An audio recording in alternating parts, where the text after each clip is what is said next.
The dust cloud rising from the desert floor caught Harrison Abbott's attention first. And then he saw the woman limping alongside a bay mare that favored its right front leg so badly it could barely put weight on the hoof. He reined in his massive roan gelding on the ridge overlooking the narrow trail that wound through the sparse mesquite and sagebrush, watching as the woman paused to wipe her brow with the back of her hand, her dark skirts dragging through the sandy soil of the New Mexico territory. The sun beat down mercilessly on this September afternoon in 1879, and Harrison could see from the woman's unsteady gait that she had been walking for quite some time. He urged his horse down the slope, his weathered leather boots finding purchase in the stirrups as the animal picked its way carefully between the rocks and desert scrub. Harrison was a big man, standing well over 6 feet tall with broad shoulders that strained against his homespun shirt, and arms corded with muscle from years of trapping in the Sangre de Cristo Mountains to the north. His dark hair hung past his collar, shot through with strands bleached lighter by the sun, and his face bore the lines of a man who had spent most of his 32 years outdoors in all manner of weather. The woman heard his approach and turned, one hand going to shield her eyes against the glare. Harrison could see the wariness in her posture, the way she positioned herself between him and her injured horse, as though she might somehow defend the animal if he proved to be a threat. As he drew closer, he raised one hand in greeting, keeping his movements slow and deliberate. "Afternoon, madam," he called out when he was close enough to be heard without shouting. "Looks like you might be in need of some assistance."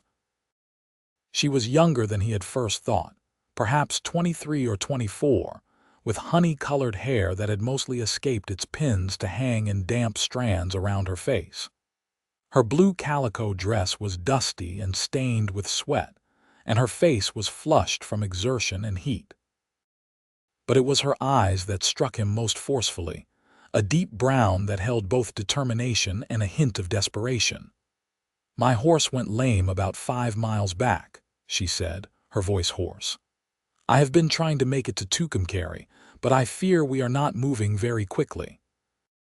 Harrison dismounted in one fluid motion and approached the bay mare, keeping his movements gentle as he ran his hands down the animal's foreleg. The mare flinched when he touched the pastern, and he could feel the heat radiating from the swollen joint. "She has strained her fetlock badly," he said, straightening up. "She should not be walking at all, much less carrying weight." "I know," the woman said, and he heard the catch in her voice. "But I had no choice. My uncle is expecting me in Tucumcari, and there was no one at the last ranch I passed."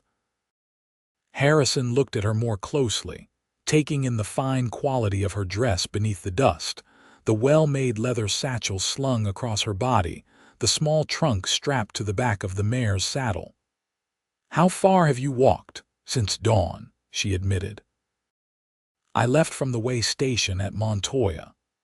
That was nearly 15 miles, and Harrison felt a surge of respect for this woman who had pushed herself so hard, rather than simply sitting down to wait for help that might never come.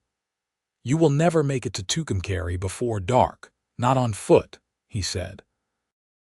"And this mare needs rest and treatment if she is going to heal properly."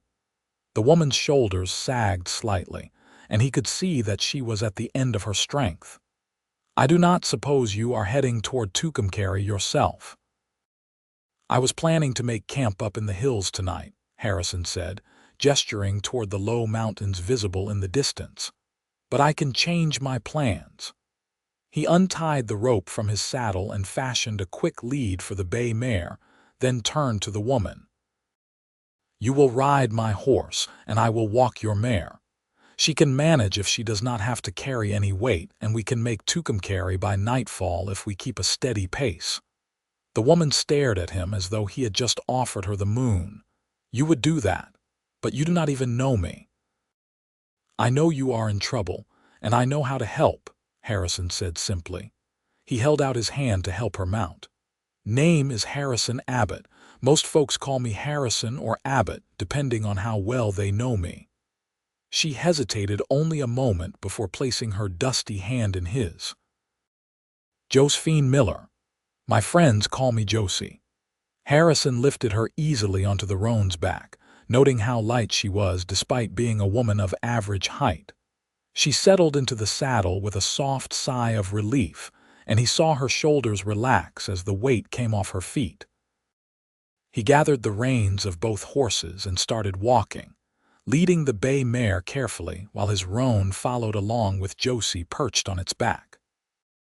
They walked in silence for a while, the only sounds the creak of leather, the soft thud of hooves on packed earth, and the occasional call of a bird from the scrub. Harrison kept a careful eye on the bay mare, adjusting his pace whenever she seemed to struggle. The afternoon sun continued its slow descent toward the western horizon, painting the sky in shades of orange and gold. "You are very kind to help me like this," Josie said finally, her voice stronger now that she was resting.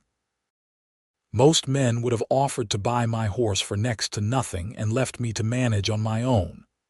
Harrison glanced up at her, surprised by the bitterness in her tone. "You have had experience with that sort of man." "Some," she admitted. "I have been traveling alone for nearly a week now, and I have learned that not everyone in this territory is as decent as they might appear." "Where are you coming from?" "St. Louis originally," Josie said, "but most recently from Santa Fe. My uncle owns a mercantile in Tucumcari, and he has offered me a position keeping his books and managing the store. My parents died last year, and I found myself in need of a new situation." Harrison heard the pain beneath her matter-of-fact words and felt a surge of sympathy. "That must have been difficult." "It was," she said quietly. "But life goes on, does it not? One must adapt and survive." He nodded, understanding that philosophy all too well. "I have been living in these mountains for the better part of 10 years, he said. "Trapping mostly, selling furs and hides when I need supplies. It is a solitary life, but it suits me." "Do you not get lonely?" Harrison considered the question as they walked, the bay mare limping along beside him with patient endurance. "Sometimes," he admitted. "But I have never been much for crowds and civilization. The mountains do not judge a man, and they do not ask for anything he is not willing to give." "That sounds peaceful," Josie said wistfully. They continued on through the afternoon, stopping occasionally to rest the horses and allow Josie to stretch her legs. Harrison shared jerky and hardtack from his saddlebags, along with water from his canteen. As they ate, sitting in the shade of a large rock outcropping, he found himself studying her more closely. Josie had a delicate beauty that reminded him of wildflowers growing in harsh soil, fragile on the surface, but possessing a strength that allowed them to thrive where other plants would wither. Her hands were slender but showed evidence of work, with small calluses on her fingers that suggested she was no stranger to labor. When she caught him looking, she raised an eyebrow questioningly. "I was just thinking that your uncle is lucky to be getting someone who is not afraid of hard work," Harrison said. A smile crossed her face, transforming her features and making his heart do an unexpected flip in his chest. "How can you tell that from looking at my hands?" "Those are not the hands of a woman who has spent her life in idle pursuits," he said, gesturing to the calluses. "You have been doing something that requires repetitive motion, probably for many hours at a time." "I worked in a textile mill in St. Louis for 6 months after my parents died," Josie explained. "It was grueling work, but it paid enough for me to save money for my passage west. I thought anything would be better than spending the rest of my life bent over a loom in that awful place." Harrison felt a surge of anger at the thought of this woman, clearly educated and refined, being forced to work in such conditions. Your uncle will provide better circumstances, I hope. He has promised me room and board along with a small salary, Josie said. It is more than I had in St. Louis, and the climate here is certainly more agreeable. I am quite good with numbers, and I have always enjoyed the challenge of organizing things properly. I think I will do well at the mercantile. They mounted up again and continued their journey, with the sun sinking lower in the sky. The landscape gradually changed as they descended from the higher elevations, the sparse vegetation giving way to slightly greener grasslands. In the distance, Harrison could see the first buildings of Tucumcari beginning to take shape against the horizon. "Tell me more about yourself," Josie said as they walked. "You said you have been in the mountains for 10 years. What brought you out here in the first place?" Harrison was quiet for a long moment, debating how much to share. "I grew up in Missouri," he said finally. "My father was a farmer, and he expected me to follow in his footsteps. But I never took to it the way he wanted. I was always more interested in what lay beyond the next hill than in plowing straight furrows. When I was 22, we had a falling out about my future, and I decided it was time to make my own way in the world. That must have been difficult, leaving your family behind." "My father made it clear that if I left, I should not bother coming back," Harrison said, surprised by how much the memory still stung after all these years. "My mother cried, but she did not try to stop me. I think she understood that I would have withered away if I had stayed." "Do you ever regret leaving?" Harrison thought about the question as Tucumcari grew larger before them. "Sometimes I wonder what my life might have been like if I had stayed," he admitted, "but I cannot truly regret the choices I have made. The mountains have given me freedom and peace, even if they have also given me loneliness at times." "I think I understand that," Josie said softly. "Sometimes the price of freedom is isolation." They reached the outskirts of Tucumcari, just as the sun was touching the western horizon, painting the adobe buildings in warm, golden light. The town was larger than Harrison had expected, with a main street lined with businesses and several side streets branching off into residential areas. Josie directed him toward her uncle's mercantile, a substantial building near the center of town with large windows displaying various goods.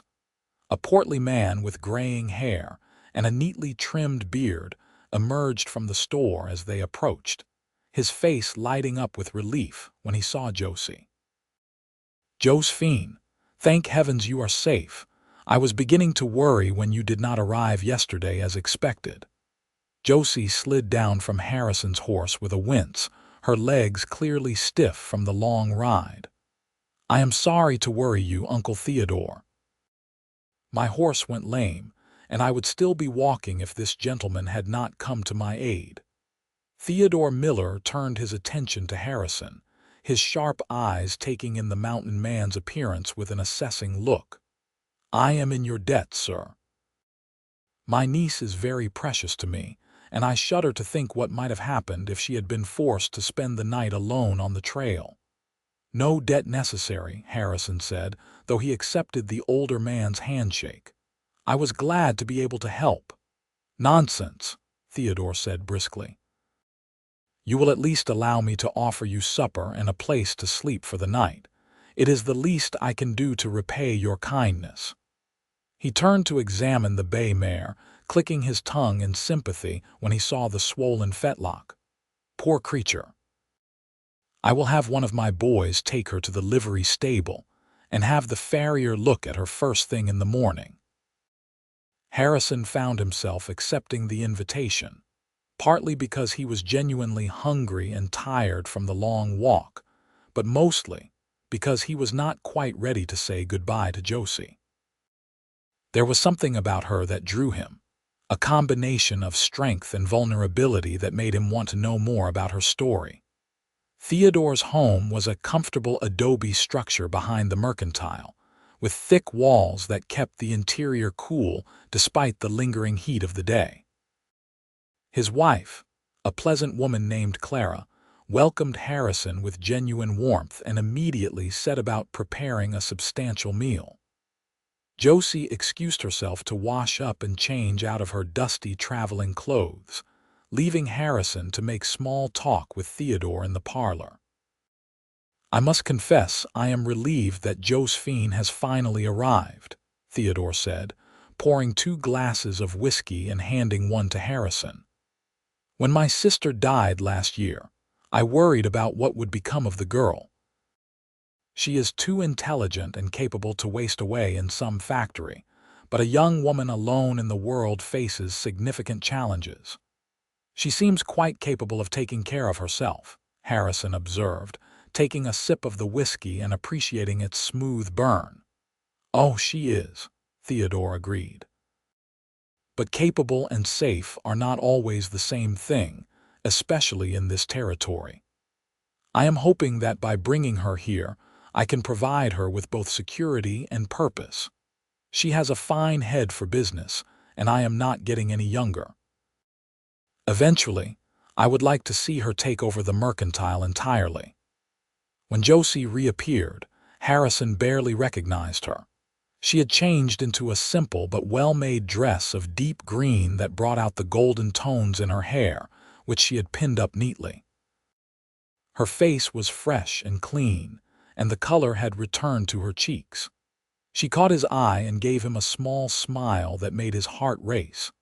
Dinner was a lively affair, with Clara asking questions about Harrison's life in the mountains and Theodore sharing stories about the growth of Tucumcari. Josie was quieter, but Harrison noticed the way she watched him when she thought he was not looking, a small furrow of concentration between her brows as though she was trying to solve a puzzle. After the meal, Theodore excused himself to attend to some business at the store, and Clara began clearing the dishes. Josie followed Harrison out onto the small porch that overlooked a carefully tended garden, where the evening air was finally beginning to cool. "I never properly thanked you for what you did today," she said, leaning against the porch railing. "You sacrificed your own plans and walked for hours in the heat, all for a complete stranger. That is not something one encounters every day." Harrison shrugged, uncomfortable with her gratitude. "It was the right thing to do. I could not have left you out there." "Many men would have," Josie said quietly. "I have learned that much in my travels." They stood in comfortable silence for a moment, watching as the first stars began to appear in the darkening sky. Harrison was acutely aware of her presence beside him, the faint scent of lavender soap that clung to her skin, the way the lamplight from inside the house caught the gold in her hair. "What will you do now?" she asked. "Return to your mountains?" "I suppose so," Harrison said, though the prospect suddenly seemed less appealing than it had that morning. "I have traps to check and repairs to make before winter sets in. The mountains wait for no man. I imagine they can be unforgiving if one is not prepared." "They can," he agreed. "But they are also beautiful in a way that is hard to describe. When the snow falls and everything is silent and white, it feels like the only place in the world that matters." Josie was quiet for a long moment, and when she spoke, her voice was wistful. "That sounds wonderful.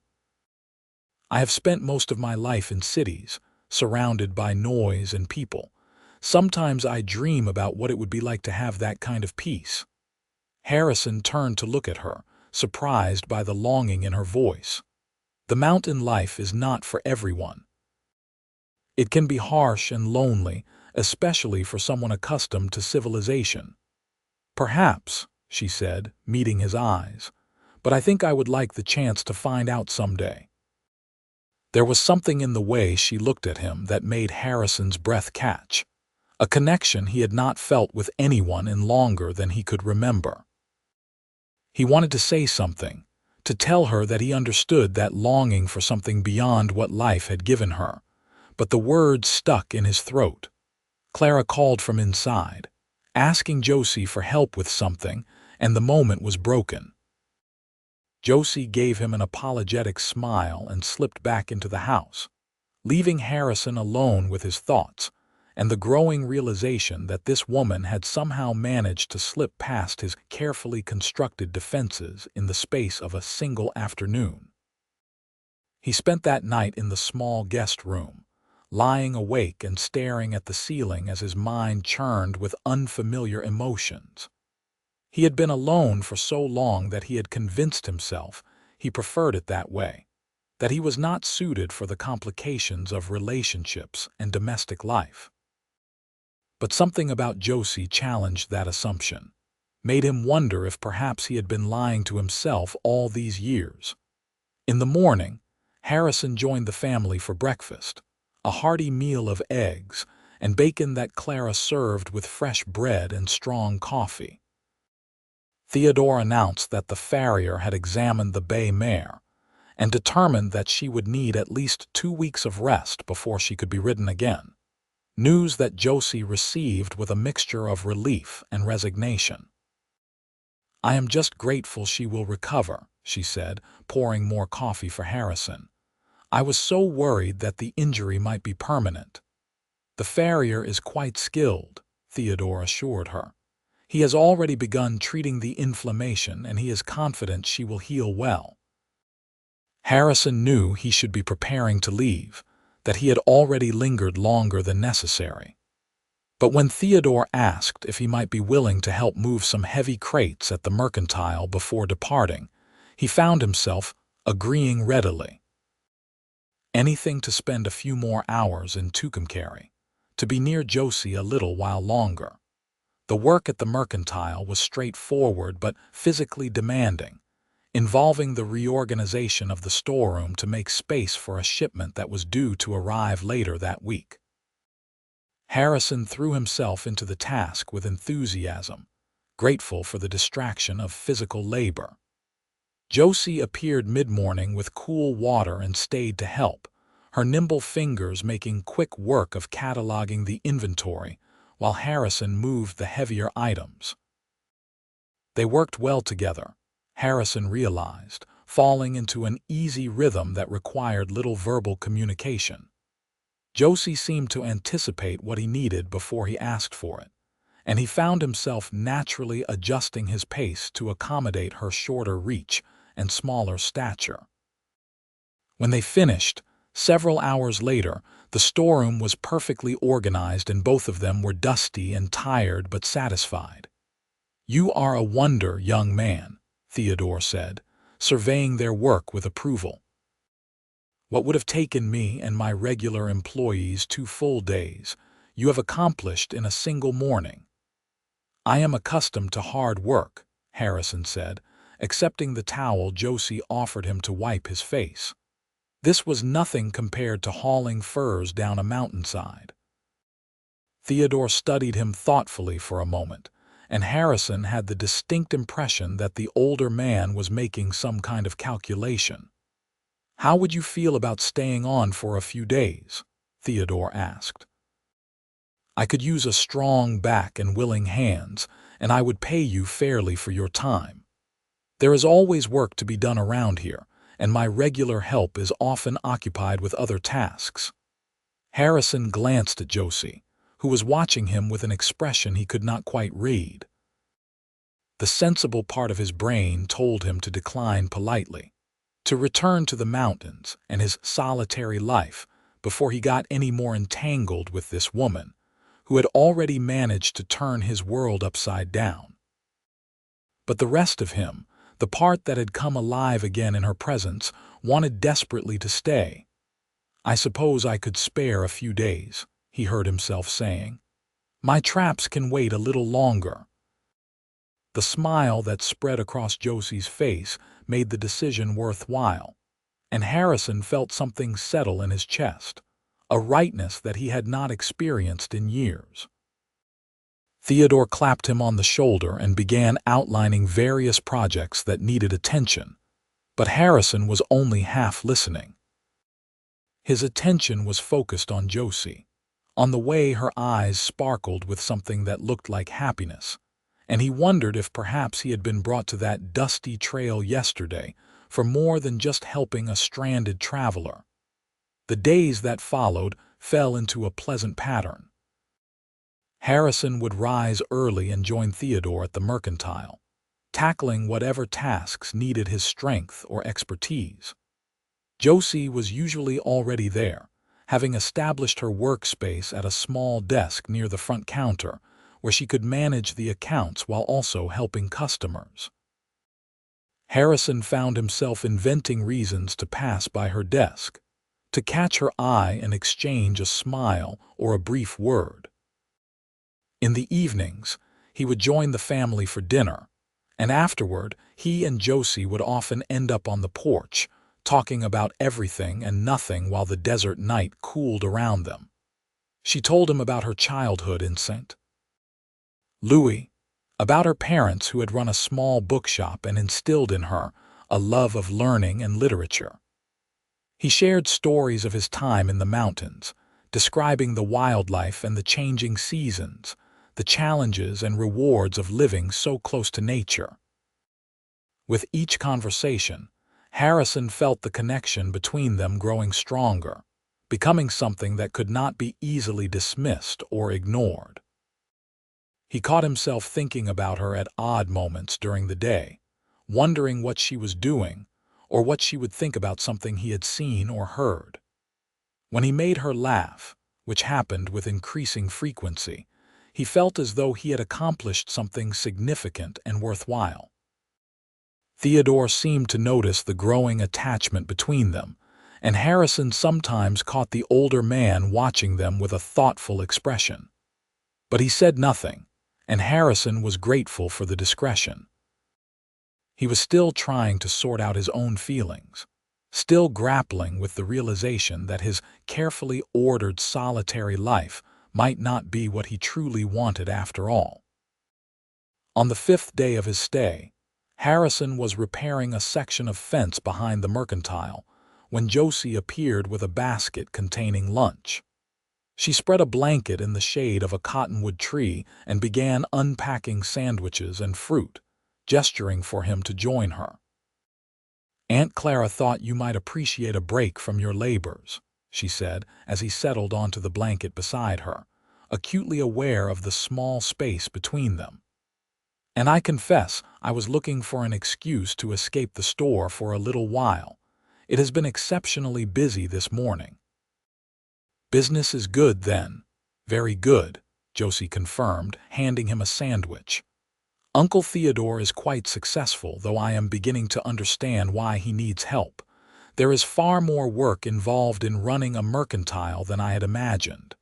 But you enjoy it." She considered the question, her brow furrowing in that way he had come to find endearing. "I do, actually. There is something satisfying about bringing order to chaos, about making sure everything balances properly. And I like interacting with the customers, learning about their lives and needs. It makes me feel useful in a way I have not felt in a long time." Harrison took a bite of his sandwich, studying her as she gazed out at the desert landscape beyond the town. "You are more than useful, Josie. You are remarkable." She turned to look at him, color rising in her cheeks. "You hardly know me well enough to make that judgment." "I know enough," Harrison said quietly. "I know that you walked 15 miles in the desert heat rather than give up on reaching your destination. I know that you have adapted to difficult circumstances with grace and determination. I know that you are kind and intelligent and stronger than you probably give yourself credit for." Josie was silent for a long moment, her eyes searching his face as though looking for something. "Can I ask you something, Harrison? Anything? Why are you really still here?" "Uncle Theodore's projects could easily be handled by his regular workers, and I know you must be anxious to return to your mountains. What is keeping you in Tucumcari?" Harrison set down his sandwich, his heart pounding as he considered how to answer. He could deflect, make some excuse about finding the work satisfying or enjoying the change of pace. But Josie deserved honesty, and he found that he wanted to give it to her. "You are," he said simply. I am staying because the thought of leaving and never seeing you again feels wrong in a way I cannot fully explain. I know I have no right to feel this way after knowing you for less than a week, but I cannot seem to help myself." Her breath caught, and for a moment he thought perhaps he had overstepped, revealed too much too soon. But then she reached out and placed her hand over his, her touch warm and certain. "I am glad," she said softly, "because I have been feeling the same way, and I was beginning to think I was foolish for it." Harrison turned his hand over, lacing his fingers through hers. "What are we going to do about this?" "I do not know," Josie admitted. "Your life is in the mountains and mine is here with my uncle. Those two things do not seem easily reconciled." "No," Harrison agreed. "They do not." They sat in silence for a while, hands clasped, each lost in their own thoughts. Harrison knew that what he was feeling went beyond mere attraction or loneliness. This was something deeper, something that frightened him with its intensity even as it filled him with a hope he had not felt in years. But he also knew that Josie was right. The practical realities of their situation seemed insurmountable. "What if you stayed?" Josie asked suddenly. "Here in Tucumcari, I mean.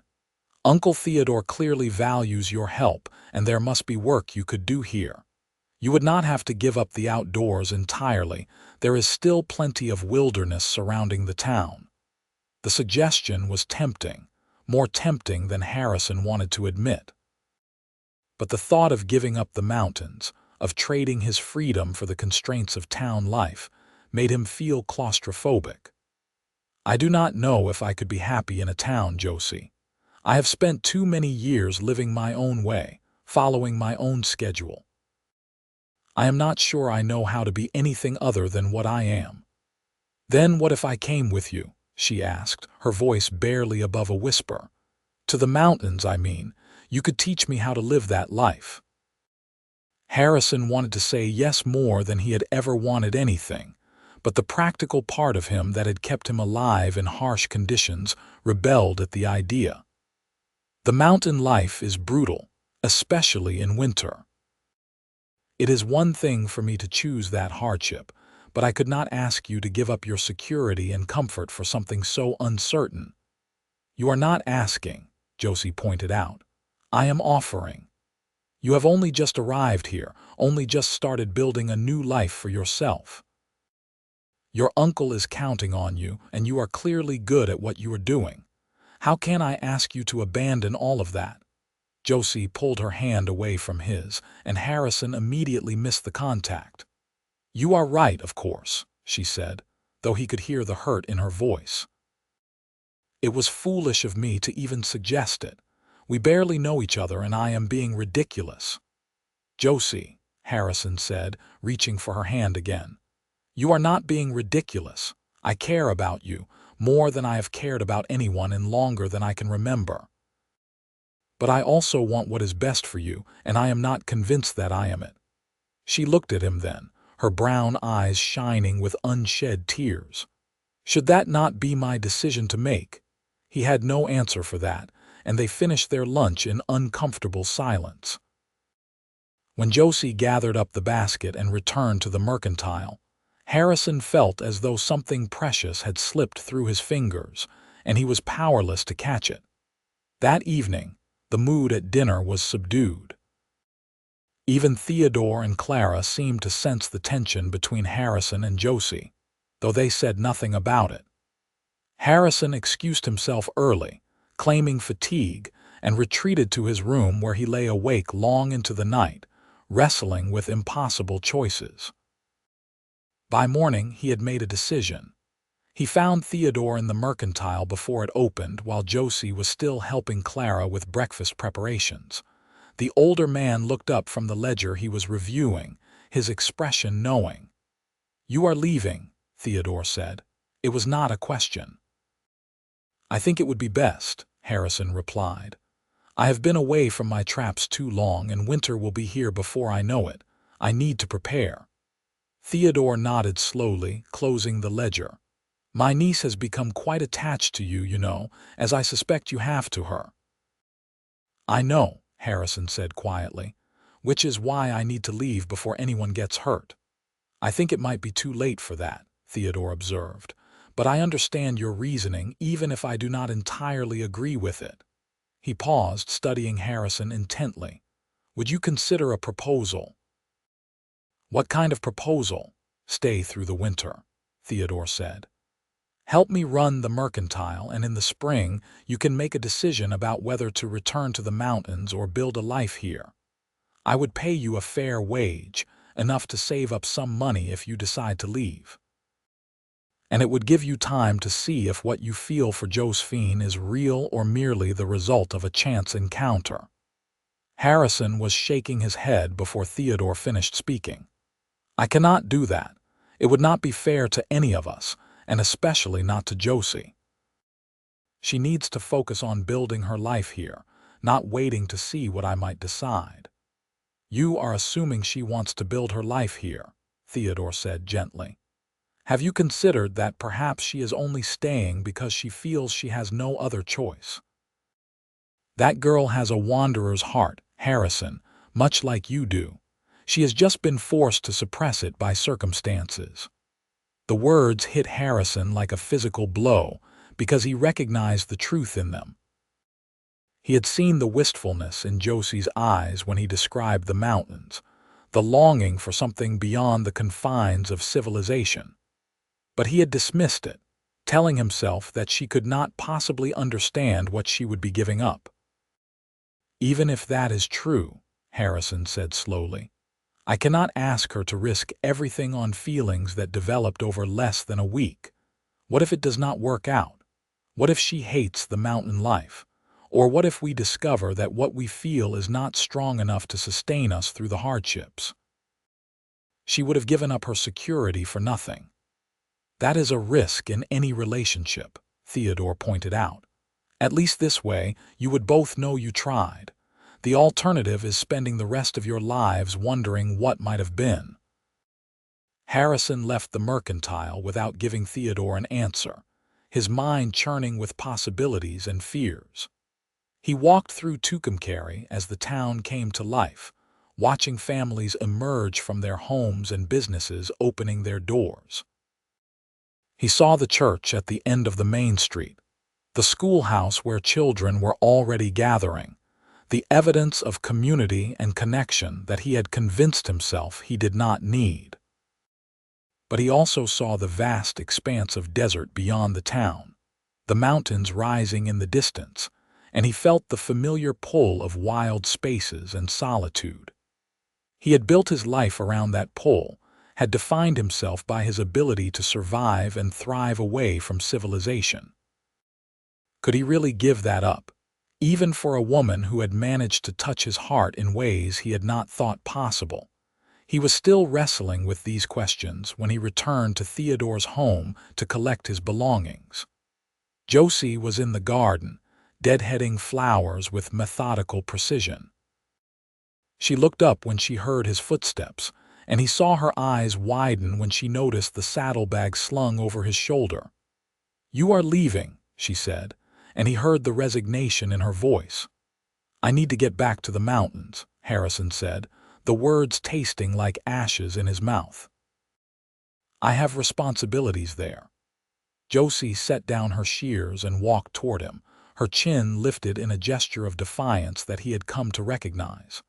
"Of course you do, and I have responsibilities here. It seems we are both very good at putting our responsibilities ahead of our desires." "Josie, please try to understand. I do understand," she interrupted, her voice sharp. "You are afraid that what we feel might be real, afraid that it might require you to change your carefully ordered life. It is easier to run back to your mountains than to risk being hurt." Her words struck too close to home, and Harrison felt his own defenses rising. "And what about you? Are you any less afraid? You are using your uncle and your responsibilities as an excuse just as much as I am using the mountains." They stared at each other, the air between them crackling with tension and unspoken emotions. Harrison saw tears gathering in Josie's eyes, but she blinked them back with fierce determination. "You are right," she said finally, her voice quieter. "I am terrified. Terrified that I have fallen in love with a man I barely know. Terrified that I am willing to give up everything I have worked for on the chance that we might have something real together. But at least I am willing to admit it." The words hung in the air between them, and Harrison felt as though the ground had shifted beneath his feet. She loved him. This incredible, fierce, determined woman loved him, and he was about to walk away from her because he was too much of a coward to take a risk. "I am sorry," he said, and he meant it with every fiber of his being. "I am sorry I am not brave enough to be what you need." He turned and walked away before he could see the tears finally spill down her cheeks, before he could change his mind and promise her things he was not sure he could deliver. He collected his horse from the livery stable, paid for the care it had received, and rode out of Tucumcari without looking back. The ride back to the mountains was the longest of Harrison's life. Every mile felt like a mistake. Every step his horse took seemed to be carrying him further away from where he truly wanted to be. He tried to tell himself that he had made the right decision, that he was protecting both of them from inevitable heartbreak. But the argument rang hollow even in his own mind. He reached his cabin in the high country 3 days later, exhausted and heartsick. The place that had always been his sanctuary felt empty and cold despite the familiar surroundings. He threw himself into work, checking his trap lines and making repairs to the cabin that had been neglected during his absence. But no amount of physical labor could quiet the voice in his head that told him he had made a terrible mistake. Weeks passed, and autumn began its slow transformation into winter. Harrison watched the aspens turn gold and then lose their leaves, watched the first snow dust the high peaks. He should have been content, should have found peace in the familiar rhythms of the seasons and the satisfaction of a job well done. Instead, he felt hollow, as though some essential part of himself had been left behind in Tucumcari. He thought about Josie constantly, wondered what she was doing and whether she thought of him. He imagined her at the mercantile, her nimble fingers flying over the account books, her smile brightening the day for customers. He imagined her in the evenings, perhaps sitting on that porch where they had shared so many conversations, looking out at the stars and wondering what might have been. One particularly cold night in late October, Harrison sat by his fire and finally allowed himself to acknowledge the truth he had been running from. He loved Josie Miller. He loved her strength and her vulnerability, her intelligence and her humor, the way she had looked at him as though he was someone worth knowing. And he had thrown that love away because he was too afraid to believe he deserved it. The realization should have brought relief, but instead it brought a kind of despair. What could he do about it now? Even if he rode back to Tucumcari, even if by some miracle Josie was willing to forgive him for walking away, what had changed? The fundamental incompatibility of their lives remained. He could not ask her to give up her security and her future, and he was not sure he could give up the mountains that had been his home for so long. But as the night wore on and the fire burned down to embers, Harrison began to see the flaw in his thinking. He had been so focused on what he might have to give up that he had failed to consider what he might gain. A life with Josie would not be the solitary existence he had known, but did that make it less valuable? Could it not be something better, something richer and more meaningful? Theodore's words came back to him, about Josie having a wanderer's heart that had been suppressed by circumstances. What if she truly did want the mountain life? What if she was strong enough to handle it, capable enough to thrive in it? He had been so busy assuming what she could not do that he had failed to consider what she might be capable of achieving. By dawn, Harrison had made his decision. He would return to Tucumcari, and he would tell Josie the truth about how he felt. If she was willing to give him another chance, he would find a way to make it work.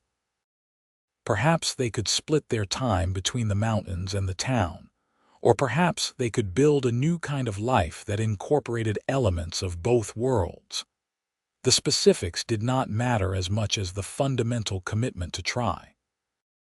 He spent the next 2 days preparing for an extended absence, storing his furs and securing the cabin against winter weather.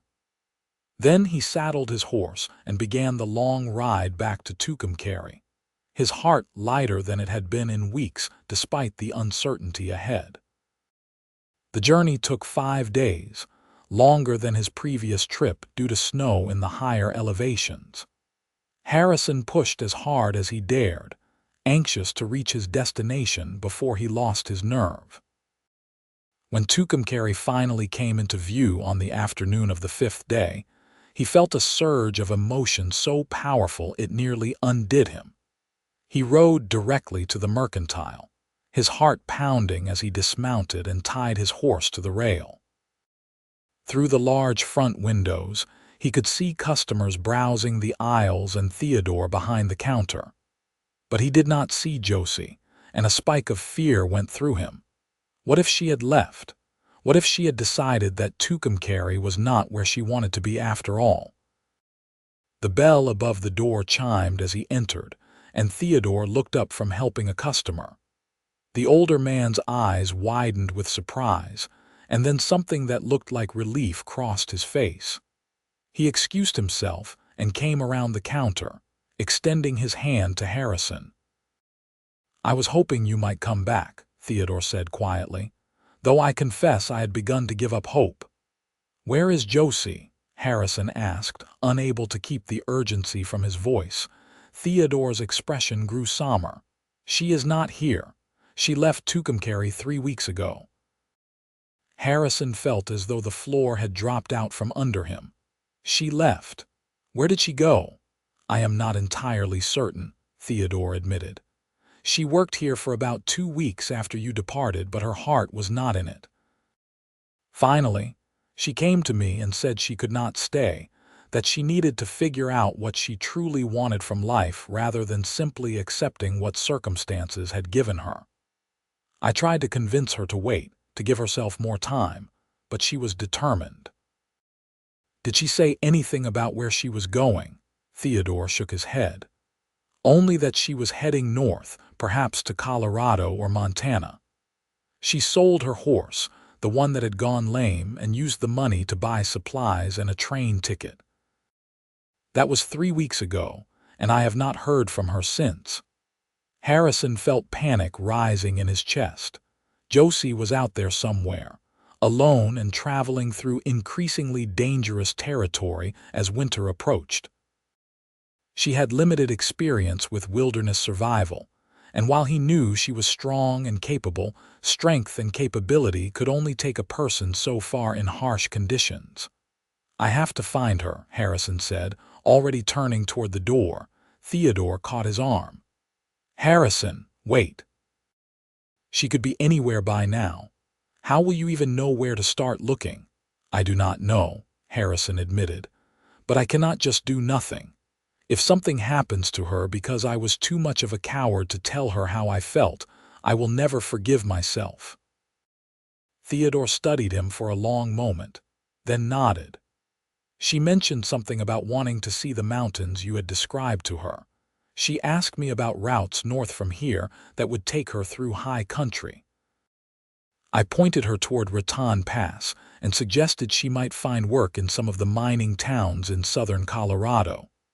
It was not much to go on, but it was a starting point." Harrison thanked Theodore and hurried out to his horse, his mind already racing ahead to plan his route. Raton Pass was a week's ride north, maybe more with winter weather. If Josie had gotten a 3-week head start, she could be anywhere along that route by now, or she might have already passed through and continued north. He rode hard, stopping only when necessary to rest his horse and catch a few hours of sleep. As he traveled, he made inquiries at every town and way station, describing Josie and asking if anyone had seen her. Most people shook their heads, but occasionally someone would remember a young woman traveling alone, and Harrison would feel a spark of hope that pushed him onward. The weather turned colder as he climbed into the higher elevations, and snow became more frequent. Harrison found himself praying, something he had not done in years, asking whatever powers might be listening to keep Josie safe until he could find her. The thought of her cold and hungry, possibly injured or lost, drove him forward through exhaustion and discomfort. He was passing through a small settlement called Trinidad, just north of Raton Pass, when he finally got a solid lead. The proprietor of the general store remembered Josie clearly, because she had asked detailed questions about surviving in high country during winter and had purchased supplies accordingly. "Smart young lady," the proprietor said, accepting the coins Harrison offered for information. Said she was planning to head up into the mountains west of here, maybe find work at one of the mining camps or lumber operations. I tried to talk her out of it, told her those mountains were no place for a woman alone, especially with winter coming on. But she was determined.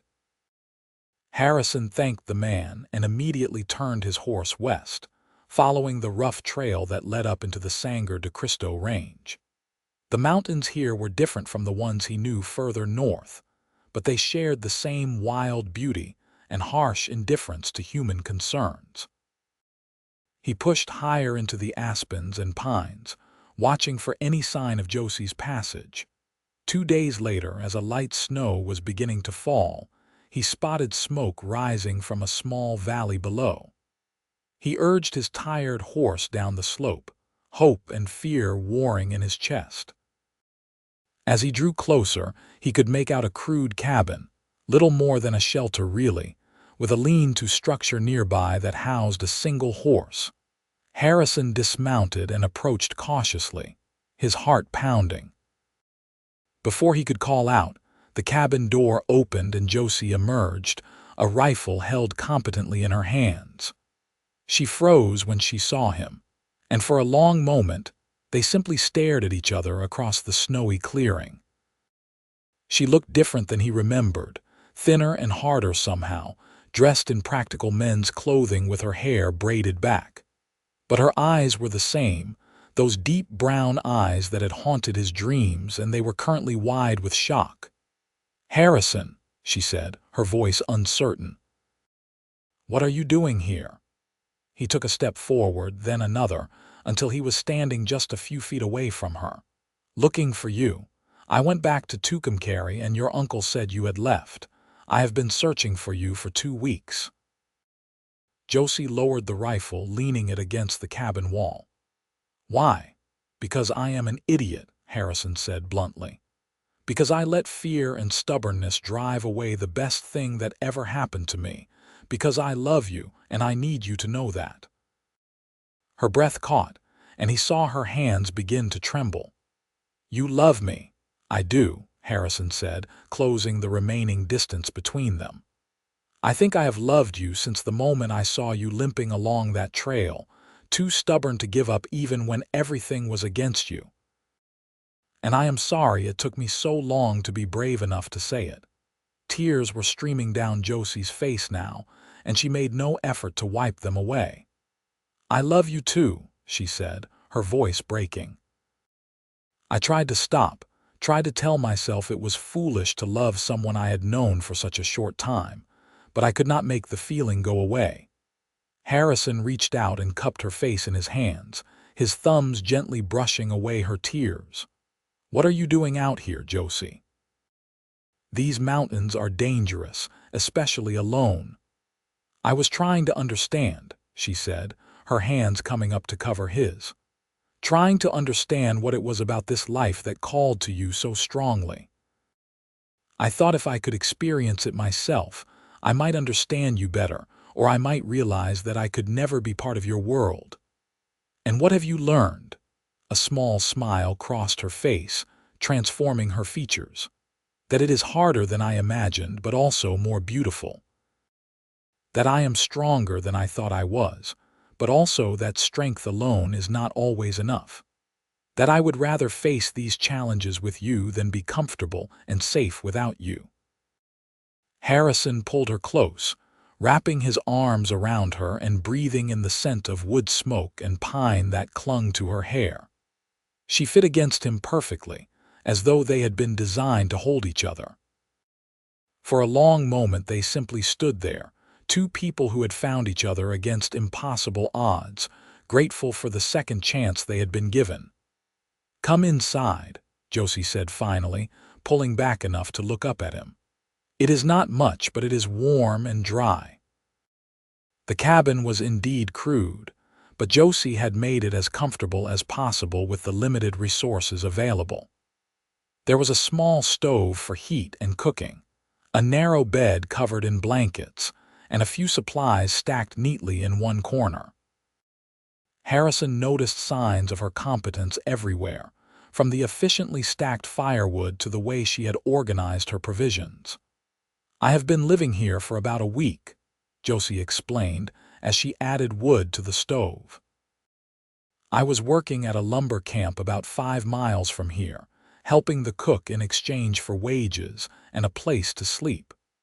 But the camp shut down for the winter last week, and most of the workers headed back to lower elevations. The foreman let me keep this old line shack in exchange for watching over some equipment they left behind." Harrison shook his head in amazement. "You are incredible. Do you know that? Most people would never have attempted what you have done." "I had a good teacher," Josie said, her eyes meeting his. "You showed me that there are different ways to live, different definitions of success and happiness. I wanted to see if I could be brave enough to pursue what I truly wanted instead of settling for what was expected of me." They talked long into the night, sharing everything that had happened since Harrison had left Tucumcari. He told her about his miserable weeks alone in his cabin, about the slow realization that he had made a terrible mistake. She described her decision to leave her uncle's mercantile, the mix of terror and exhilaration she had felt as she struck out on her own. "I think I needed to prove to myself that I could survive without relying on anyone else," Josie said, her hand clasped in Harrison's as they sat close together on the narrow bed. "Uncle Theodore was offering me security and you were offering me protection, but what I needed was to find my own strength first." "And have you found it?" she nodded. "I have. I know now that I am capable of more than I ever imagined. But I have also learned that being capable of surviving alone does not mean I want to. These weeks by myself have been lonely, Harrison, and they have made me realize that what I truly want is a partner, someone to share both the hardships and the joys with." Harrison brought her hand to his lips, pressing a kiss to her knuckles. "I want that too. I spent 10 years convincing myself that I was better off alone, but you showed me what I was missing. I do not want to go back to that solitary life, Josie. I want to build something new with you." "What would that look like?" she asked, her voice soft with hope. "Our life together, I mean. Would we live in the mountains?" Harrison considered the question carefully. "I think we could split our time," he said slowly. "Spend the warmer months in the high country, trapping and hunting, and then come down to somewhere like Tucumcari for the worst of the winter. That way you could maintain your relationship with your uncle and help with the mercantile during the slow season, and I could sell furs and take on work to supplement our income. That sounds like a compromise that requires both of us to give up some of what we want," Josie observed. "Not give up," Harrison corrected. "Adjust. I am learning that love is not about one person sacrificing everything for the other, but about both people being willing to adapt and find new ways of being together. I may not be able to offer you the comfort and security that a town life would provide, but I can offer you partnership and adventure and the freedom to be whoever you want to be. Josie leaned her head against his shoulder, and Harrison felt the rightness of it settle into his bones. "I think I like the sound of that," she said quietly, "though I confess I am a bit nervous about whether I can truly handle the mountain life for extended periods." "You have already proven you can," Harrison pointed out. "Look at what you have accomplished in just a few weeks. And you would not be alone anymore. I would teach you everything I know about surviving and thriving out here. We would be a team." They sat in comfortable silence for a while, the warmth of the stove and the security of each other's presence creating a cocoon against the cold night outside. Harrison found himself thinking about the future with a sense of anticipation rather than dread, imagining all the things they would experience together. "When should we head back to Tucumcari?" Josie asked eventually. "I need to make things right with Uncle Theodore. I left rather abruptly, and I know he was worried about me." "We should probably leave soon," Harrison said. "The weather is only going to get worse as we get deeper into winter, and I would rather not risk getting caught in a serious storm. Can you be ready to travel in a day or two?" "I can be ready in the morning," Josie said with a smile. "I have learned to travel light and pack efficiently. The lumber camp taught me that much." They spent the next day preparing for the journey, with Harrison helping Josie organize her belongings and secure the cabin. He was impressed by how much she had learned in such a short time, the way she moved through tasks with confidence and competence. This was not the same woman he had helped along a dusty trail 2 months ago. She had been tested by hardship and had emerged stronger for it. That evening, as they shared a simple meal of beans and bacon, Josie brought up something that had clearly been on her mind. "Harrison, I know we have talked about loving each other and building a life together, but we have not discussed any sort of formal commitment. What exactly are we to each other?" Harrison set down his fork, giving her his full attention. "What would you like us to be?" "I would like us to be married," Josie said, her chin lifting in that familiar gesture of defiance. "I know it is perhaps unconventional for me to be the one to bring it up, but I have learned that waiting for things to happen on their own is not always the best strategy. I want to be your wife, Harrison. I want to build a life with you that is permanent and committed, not just a temporary arrangement that could end if things get difficult." Harrison felt his heart swell with love for this brave, forthright woman. "Then that is what we will be," he said firmly. "As soon as we get back to Tucumcari, we will find a preacher and make it official. I want the whole world to know that you are mine and I am yours." The smile that spread across Josie's face was radiant, and Harrison found himself smiling back, feeling lighter than he had in years. They finished their meal and then lay together on the narrow bed, wrapped in each other's arms and making quiet plans for their future. They departed the next morning as the sun was just beginning to paint the eastern sky with streaks of pink and gold. The ride back to Tucumcari took nearly 2 weeks, slowed by snow and cold but made bearable by the joy of being together. They talked constantly, learning more about each other with each passing day, and Harrison found himself falling more deeply in love with every new thing he discovered about Josie. She had a sharp wit and a love of debate that kept their conversations lively. But she also had a tender heart that showed itself in the way she cared for the horses and noticed small beauties in the landscape around them. She was practical and organized, but also capable of spontaneous joy, like when she insisted they stop to watch a spectacular sunset or when she laughed at his stories of mishaps in the wilderness. By the time they reached Tucumcari, Harrison felt as though he had known Josie his entire life, as though she had always been meant to be part of his story. They rode up to the mercantile on a cold December afternoon, and Theodore came rushing out before they had even dismounted, his face split by a wide grin. "Thank God," the older man said, pulling Josie into a fierce hug. "I have been worried sick about you, girl. When Harrison came through looking for you, I hoped he would find you safe, but I was not certain." "I am sorry I worried you, Uncle Theodore," Josie said, hugging him back, "but I needed to figure some things out for myself." Theodore pulled back and looked between Josie and Harrison, his eyes twinkling with understanding. "And have you figured things out, I mean?" "We have," Harrison said, reaching out to take Josie's hand. "We would like to be married with your blessing if you are willing to give it." Theodore's grin widened even further. "My blessing? You have it 100 times over. I knew from the moment I saw you two together that you were meant for each other. It just took you both a while to figure it out for yourselves." Clara was equally delighted when she heard the news, immediately beginning to plan a wedding celebration. But Josie gently reminded her that neither she nor Harrison wanted anything elaborate, just a simple ceremony with family and perhaps a few friends.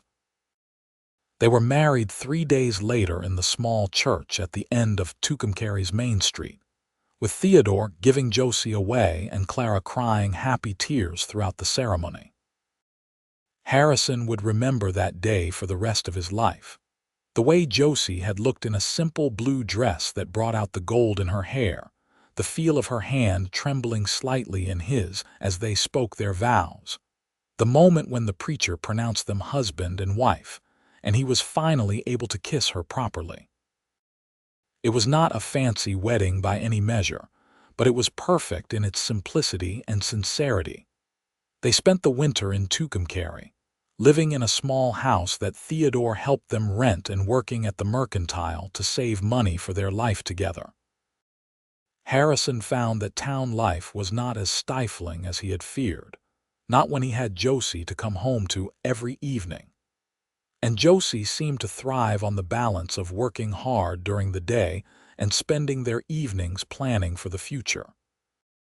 As winter gave way to spring, they began preparing for their move to the mountains. Harrison taught Josie everything he knew about wilderness survival, from how to read animal tracks to how to preserve meat and identify edible plants.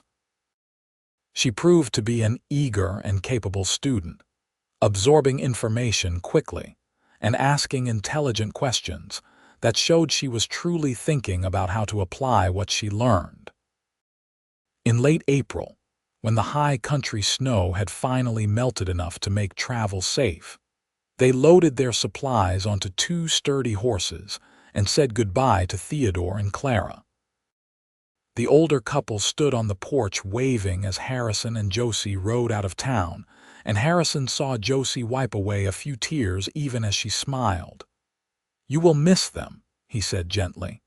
"I will," she admitted, "but I will see them again in the fall. And I am excited for what is ahead of us, Harrison. I am ready to start our real life together." The mountain cabin that Harrison had built years ago had seemed perfectly adequate when he was living alone, but he realized quickly that it would need significant improvements to serve as a home for 2 people. He and Josie spent the first few weeks working together to expand it, adding a second room and installing better windows and a more efficient stove. Josie threw herself into the work with enthusiasm, and Harrison was continually amazed by her strength and determination. As the weeks turned into months, they settled into the rhythms of mountain life.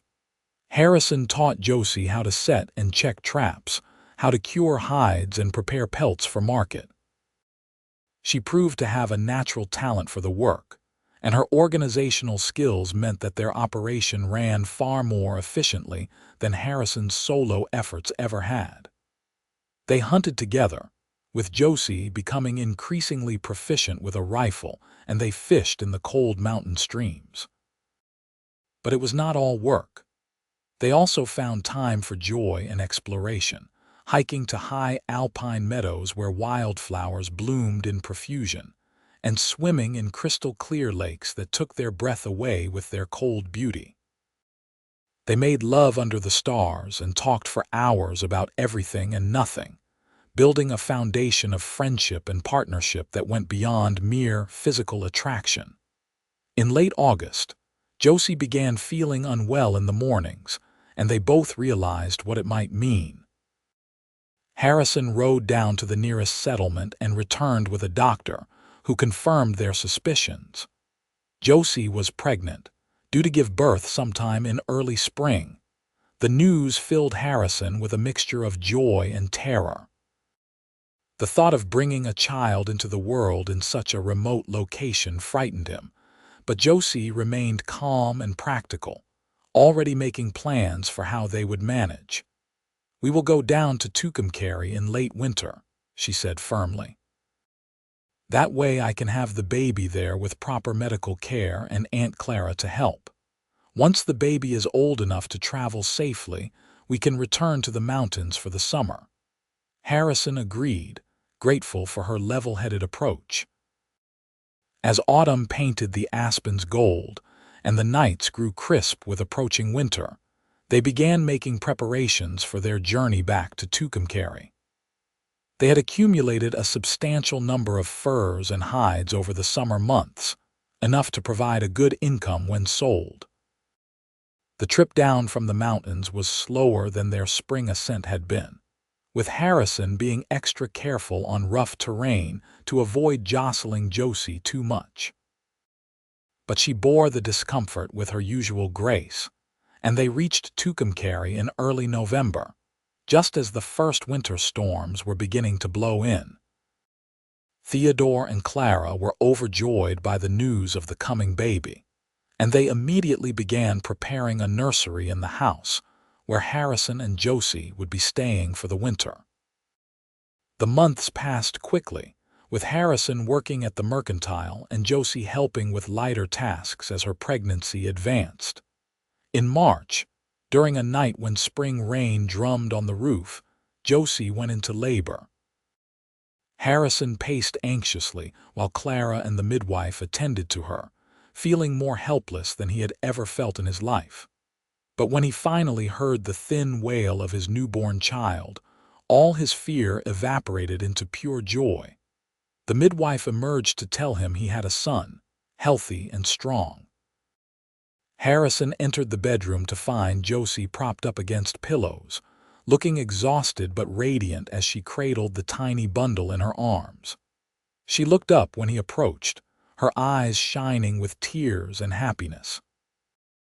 "Meet your son," she said softly, adjusting the blanket so Harrison could see the baby's face. He had a shock of dark hair and eyes that would probably turn brown like his mother's, and Harrison felt his heart expand in a way he had not known was possible. "He is perfect," Harrison whispered, reaching out to gently touch the baby's tiny hand. "You are perfect. I love you so much, Josie." "I love you too," she said, smiling up at him. "We are a family now, Harrison, a real family." They named the baby Henry, after Harrison's grandfather, and settled into the rhythms of life with a newborn. Harrison discovered that fatherhood came more naturally to him than he had expected, and he loved the weight of his son in his arms, the trust in those tiny eyes as they focused on his face. When summer arrived, they made the decision to spend another season in the mountains, with 5-month-old Henry strapped to Josie's back in a carrier that Harrison had carefully crafted from soft leather and fur. The baby adapted to mountain life remarkably well, seeming to find the sounds of wind and birds soothing. The years that followed established a pattern that worked well for their family. They would spend late spring through early fall in the mountains, where Harrison and Josie worked their trap lines and taught Henry about the natural world. Then they would return to Tucumcari for winter, where they helped Theodore run the mercantile and Henry could attend school once he was old enough. 2 years after Henry was born, Josie gave birth to twin girls, and 3 years after that, another son arrived. Their family grew and flourished, with each child learning to be equally comfortable in both the wilderness and civilization. Harrison taught them all to track and hunt and respect the land, while Josie made sure they received a proper education and understood the importance of community and connection. Theodore eventually retired and turned the mercantile over to Harrison and Josie, who managed it during the winter months with the help of a capable assistant. The business continued to thrive, providing their family with financial security that complemented the self-sufficiency they practiced in the mountains. As the children grew older, they began making their own choices about where they wanted to spend their time. Henry, the eldest, developed a deep love for the mountains and eventually chose to live there year-round, taking over his father's trap lines and expanding the operation. The twins proved more interested in business and education, eventually taking over the mercantile full-time and allowing Harrison and Josie to spend more time in the high country. Their youngest son found his calling as a guide, leading wealthy Eastern tourists on hunting and fishing expeditions through the wilderness he had grown up exploring. Each child followed their own path, but all of them carried with them the values their parents had instilled: respect for the land, the importance of hard work, and the belief that love and commitment could overcome any obstacle. Harrison and Josie grew old together, their hair turning gray and their bodies bearing the marks of lives fully lived. They continued to split their time between the mountains and Tucumcari, though as they aged, they spent more of the harsh winter months in the comfort of town. But every spring, as soon as the snow melted enough to make travel safe, they would pack their supplies and return to the cabin that had been their first real home together. On a summer evening when Harrison was 62 and Josie 60, they sat together on the porch of their mountain cabin, watching the sun set over the peaks they had come to know so well. Their hands were clasped together, fingers intertwined in a gesture that had become as natural as breathing over the decades. "You ever regret it?" Harrison asked, breaking the comfortable silence. "Choosing this life with me instead of staying safe and comfortable in Tucumcari?" Josie turned to look at him, her brown eyes still as beautiful as they had been the first day he met her, though now surrounded by laugh lines and crow's feet. "Not for a single moment," she said firmly. "This life has been everything I hoped it would be and more. We have built something remarkable together, Harrison. A family, a legacy, a love that has weathered every storm." "I just want to make sure you know how grateful I am," Harrison said, bringing her hand to his lips. "That day I saw you walking alongside your lame horse, I had no idea that helping you would change my entire life. You have given me more than I ever dreamed possible." "We gave each other that," Josie corrected gently. "You showed me that I was stronger than I knew, that I did not have to settle for a life that felt too small. And I showed you that you did not have to be alone, that opening your heart to someone else would not diminish you, but rather make you more complete." As the stars began to appear in the darkening sky, Harrison pulled Josie close, breathing in the familiar scent of her hair. They had been through so much together, faced hardships and celebrated triumphs, raised children and built businesses, and through it all, their love had only grown deeper and stronger. "Tell me again about that day," Josie requested, her voice soft. "When you first saw me on the trail." Harrison smiled, knowing she loved to hear this story even though they had shared it countless times over the years. "I was riding along the ridge," he began, "and I saw a dust cloud rising from the desert floor. When I got closer, I saw a woman walking beside a bay mare that was limping badly. You looked so determined, so unwilling to give up even though you must have been exhausted and frightened. And I thought to myself, this is someone worth knowing." And then you gave me your horse, Josie continued, picking up the familiar narrative. You walked miles in the heat, leading my injured mare because it was the right thing to do. That was when I first realized that you were different from other men I had met. I never expected to fall in love with you, Harrison admitted. I thought I was just helping a stranger in need. But somewhere between that dusty trail and Tucumcari, you captured my heart completely. We were both stubborn fools for a while, Josie said with a laugh. Convinced that our lives were too different to find common ground, thank God we both finally came to our senses. They sat together long into the night, talking and laughing and simply enjoying each other's presence. Around them, the mountain night came alive with sounds: the hoot of an owl, the rustle of wind through pine needles, the distant howl of a coyote. These were the sounds that had become the soundtrack of their life together, as familiar and comforting as each other's voices.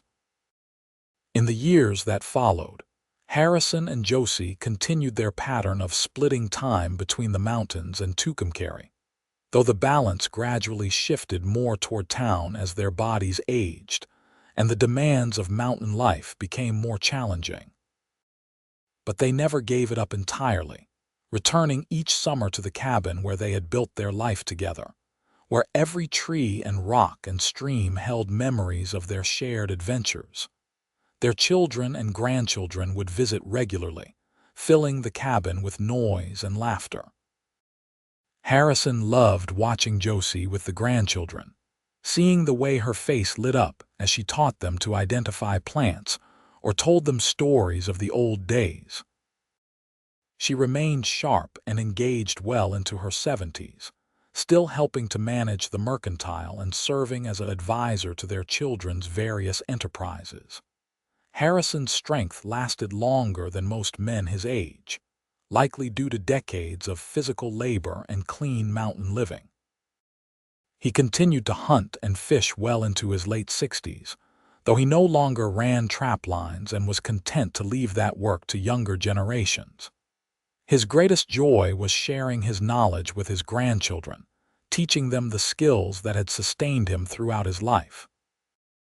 On a spring morning when Harrison was 73, he woke to find Josie already up and dressed, packing supplies for their annual journey back to the mountains.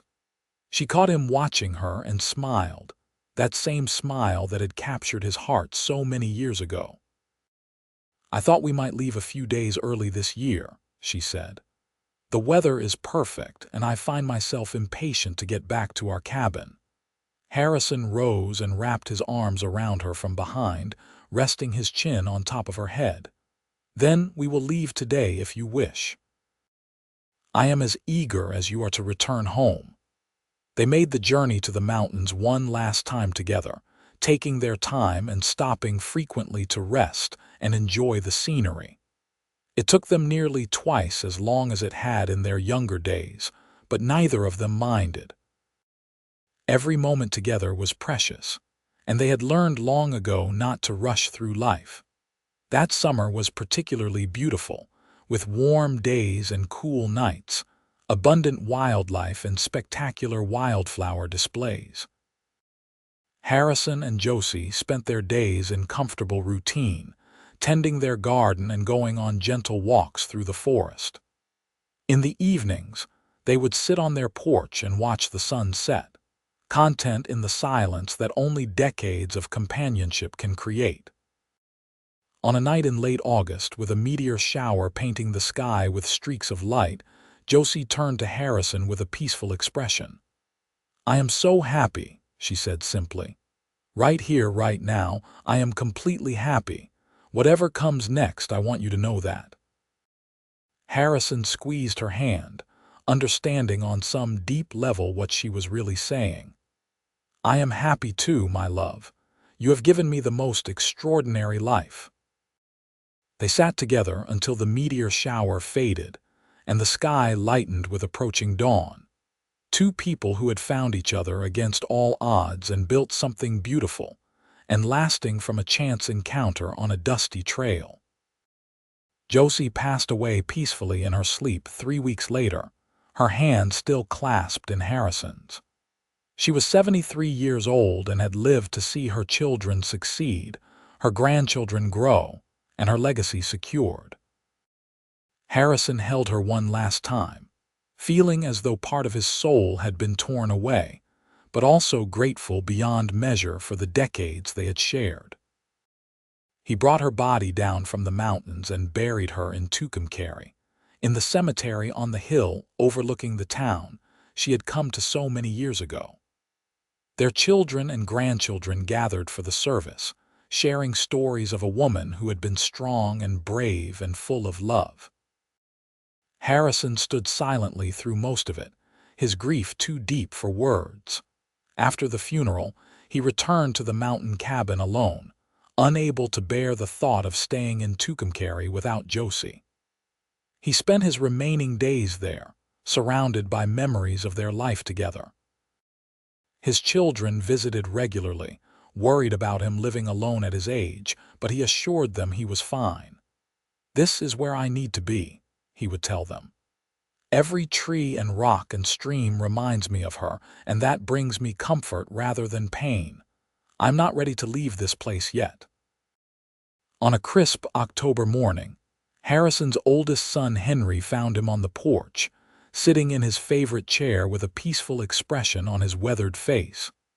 He had passed away sometime during the night, quietly and without struggle, perhaps while watching the stars he and Josie had loved so much. They buried him next to Josie in Tucumcari, and their children made sure the headstone told the story of how they met. Mountain Man saw her horse was lame and she was walking. He gave her his own and led it home for her. Thus began a love story for the ages. The cabin in the mountains remained in the family, passed down through generations who would spend their summers there and feel the presence of Harrison and Josie in every corner. The story of how they met and fell in love became family legend, told and retold to each new generation as an example of how one act of kindness can change everything, how love can bridge seemingly impossible divides, and how two people who commit to building a life together can create something that endures long after they are gone. Years later, their great-great-grandchildren would still visit the cabin, still tell the story of the mountain man who gave a stranded woman his horse and walked beside her to safety. They would speak of the love that grew from that simple act of compassion, the family that was built on a foundation of mutual respect and partnership, and the legacy of strength and determination that Harrison and Josie passed down through the generations. The mercantile in Tucumcari remained in family hands for over a century, eventually becoming a beloved landmark in the town. Inside, in a place of honor, hung a painting commissioned by Harrison and Josie's children. It showed a younger Harrison leading 2 horses along a dusty trail, with Josie riding his roan gelding and looking down at him with an expression of gratitude that was already becoming something more. Beneath the painting was a plaque that read, "Harrison Abbott and Josie Miller Abbott." September 1879. The beginning of our story. Their story became a testament to the power of compassion, the strength of commitment, and the enduring nature of true love. It showed that sometimes the most profound journeys begin with a simple decision to help someone in need, and that the greatest adventures are those we undertake with the person we love by our side. Harrison and Josie had started as strangers on a desert trail, but they ended as soulmates who had built a life of meaning and purpose, leaving behind a legacy that would inspire generations to come.